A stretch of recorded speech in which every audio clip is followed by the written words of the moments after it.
So very good morning, everybody. So as we have discussed this, we are going to start history option classes, and this is going to be our first class. And in this class, we are going to discuss about the sources of Indian history.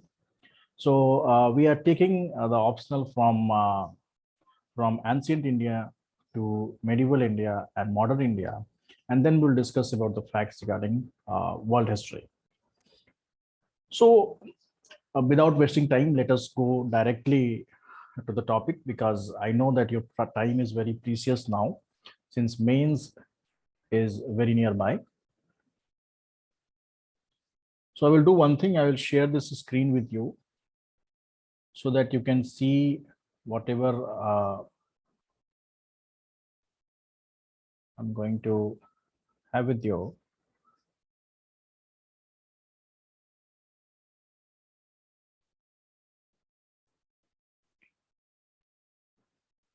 So my name is Ankur Rai, and this is your first class of early Indian history.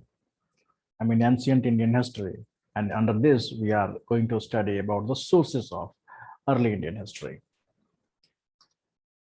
Now we know that sources are of two types. First is literary source, and second is archaeological source.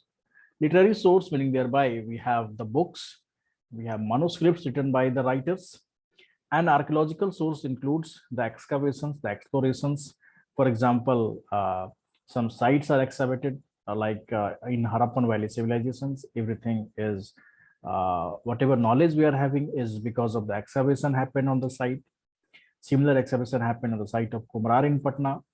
Okay, so we have two different type of sources of history. First is literary source, and second is archaeological source. Let us see in detail. When we talk about literary sources, so literary sources are basically books and manuscripts written by the writers, ancient writers. So these manuscripts and these books are having two type of origin.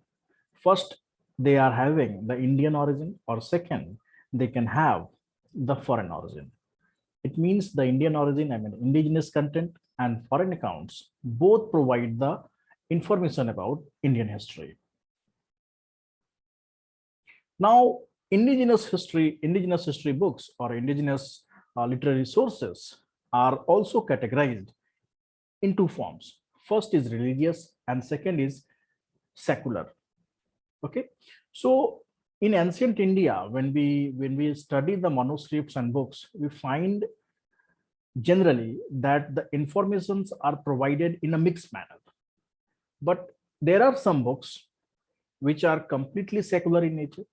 There are some books which are completely religious in nature. For example, if we talk about secular books, Arthashastra, Mahabhashya, Sangam literature, Niti Sar, Kalidasa's works, Manabhatta's works, Raj Tarangini. So all these comes under the secular indigenous sources. When we talk about religious indigenous sources, literary sources, then Vedas, Puranas, and Dharam Shastras, Smritis, Bhagavad Gita, Ramayana, and the Jaina's work and the Buddha's work, all these will come under the ambit of religious literary sources. When we talk about foreign accounts, then we know that we had several visitors in past from Greco-Roman empires, from Chinese, from China, and from Arab countries. Megasthenes, Pliny, and Strabo came from Greco-Roman Empire. Fayan, Huinsang, and Itzing came from China, and Al-Masudi, Al-Suleiman, and Al-Baruni, they came from Arab.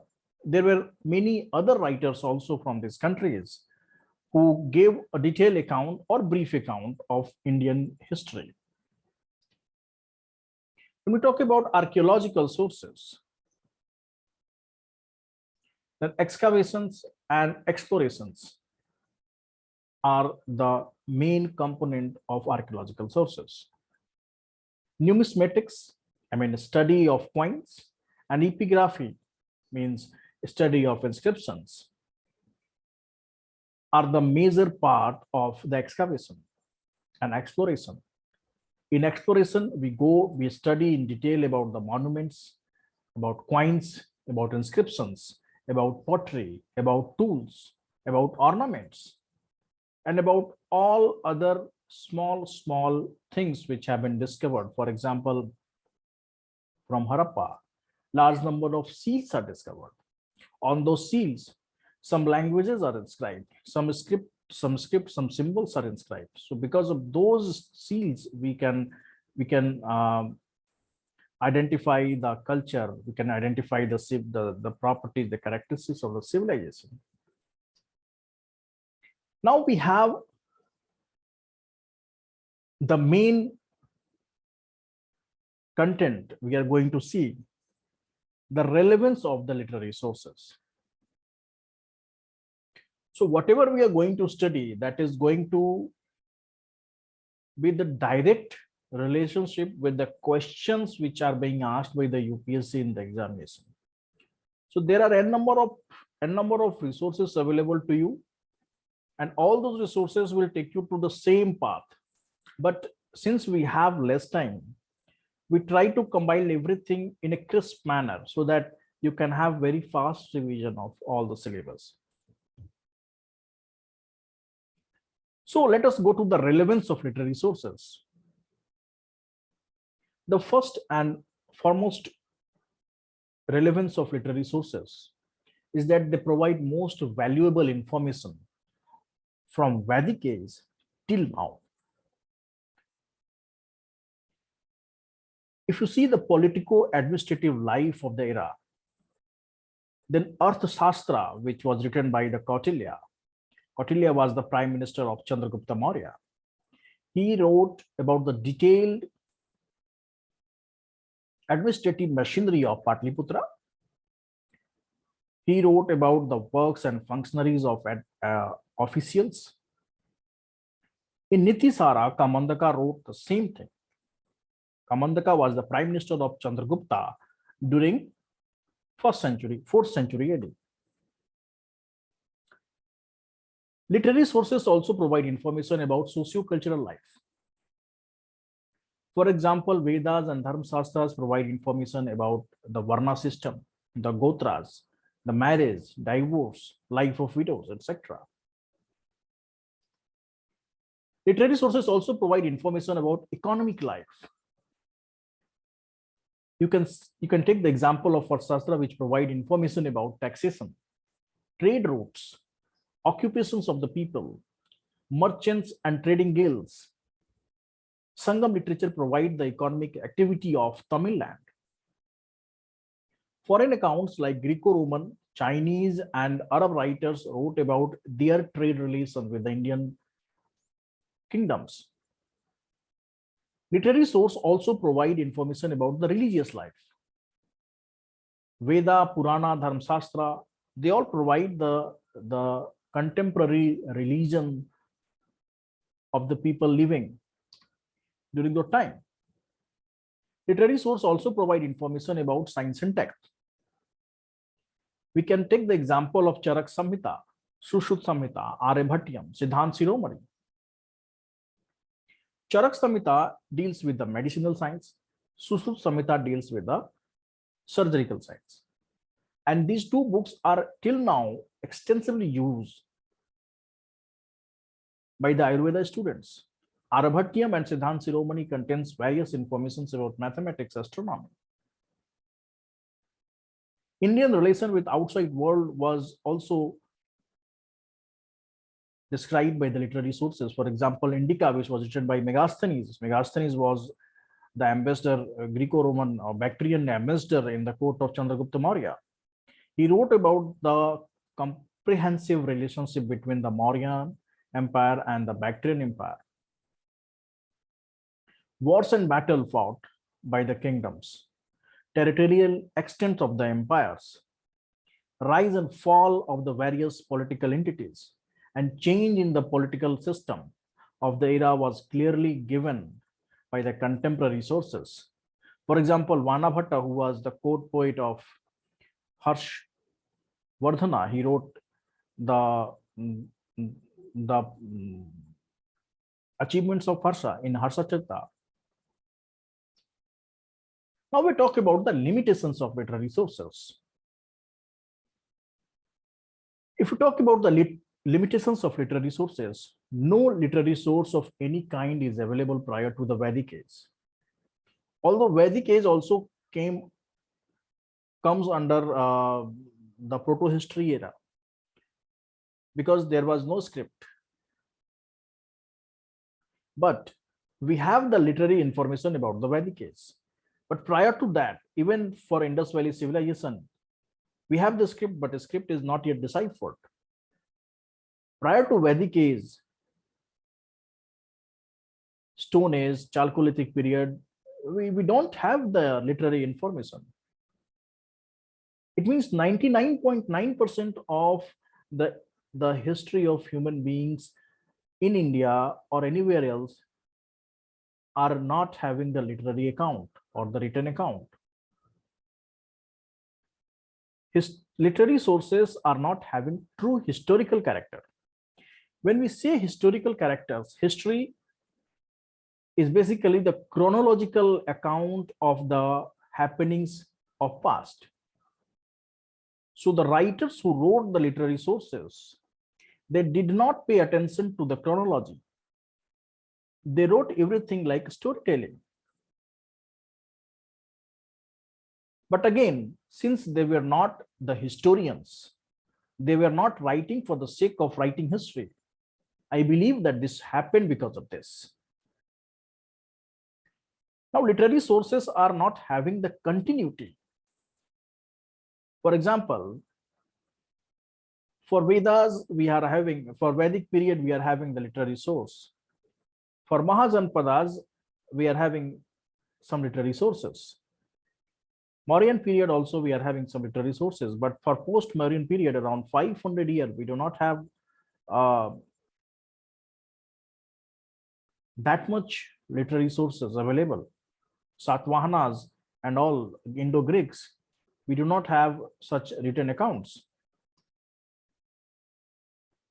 Literary sources are prone to interpolation and extrapolation.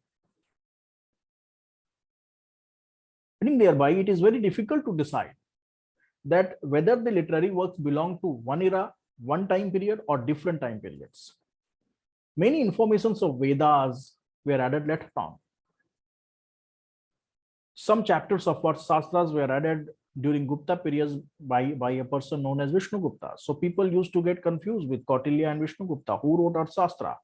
So if you find out, if you search in internet, you will find that our Shastra was written by Kautilya, who is also known as Vishnu Gupta, but the information is not authentic. Vishnu Gupta was a different person who wrote Panchatantra, but some chapters of our Shastra was compiled by him.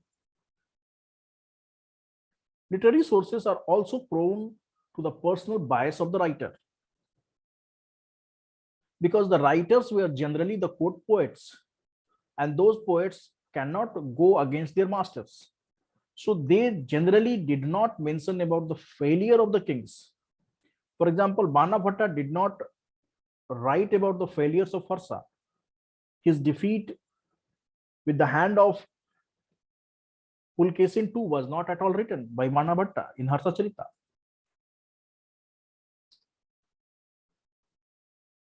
Literary sources were mainly religious in nature. Secular works were very few. And even though they were secular, but they were having some kind of religious information. Literary sources primarily deal with the elite class, the court life, the life of king and nobility. History from below, meaning thereby life of common man, was missing in the literary sources. Sometimes some literary sources use the vague language. For example, Puranas are written in future tense. This will happen this time in this period.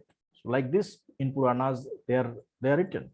But yes, Puranas has the historicity, and we will study in our next lecture about the historicity of Puranas, the historical importance of Puranas, how Purana are the main component of the Purana are one of the main component of the Indian history writing.